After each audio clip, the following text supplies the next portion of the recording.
दोस्तों कैबिनेट की बैठक में एक और जो महत्वपूर्ण निर्णय लिया गया है वो है हमारी टाउनशिप पॉलिसी। तो पूरे राज्य में अगर हम देखें तो नगरों का तेजी से विस्तार हो रहा है और इसलिए बहुत सी कॉलोनीज काटी जाती है।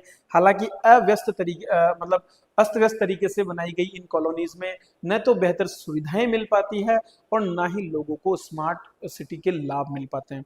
इसीलिए अब जो है एक नई नीति के रूप में टाउनशिप पॉलिसी 2024 लाई गई है, जिसको क्रियान्वयन, निगरानी और समीक्षा के लिए एक राज्य स्तरीय कमेटी का गठन किया जाएगा ताकि इन योजनाओं के विकास में जो समस्याएं हैं उनका निदान किया जा सके। तो कुछ मानक भी इसमें तय किए गए, जैसे कि अब जो भी चाहे कितने भी क्षेत्रफल की आवासीय योजनाएं आए उसमें अब 7% भूमि पार्क के लिए और खेल मैदान के लिए, जबकि 8% भूमि फैसिलिटीज के लिए रखी जाएगी।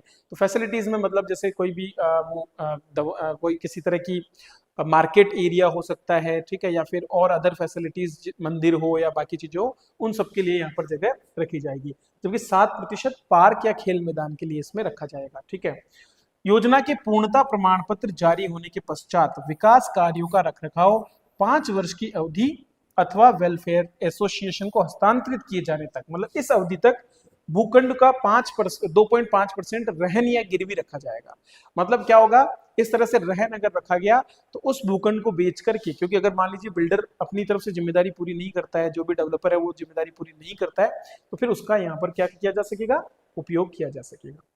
इसी तरह से इसमें और भी प्रावधान किए गए, जैसे कि अगर औद्योगिक योजनाएं कोई है तो उनके श्रमिकों के निवास हेतु न्यूनतम 5% क्षेत्रफल के भूखंड का प्रावधान, मतलब किसी भी औद्योगिक योजना को अगर हम डेवलप कर रहे हैं तो वहां पर इस तरह से यह व्यवस्था की जाएगी।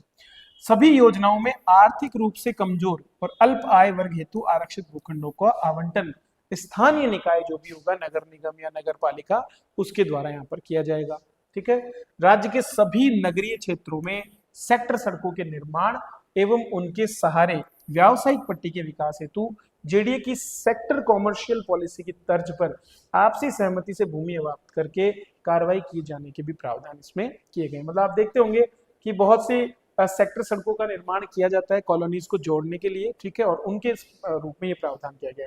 पर्यावरण पर ध्यान देते हुए सभी योजनाओं में वर्षा जल का संचयन करने और अपशिष्ट जल के पुनर्चक्रण करके उनका प्रयोग वहीं के पार्क और बाकी चीजों में उपयोग करने की बात भी इसमें कही गई है।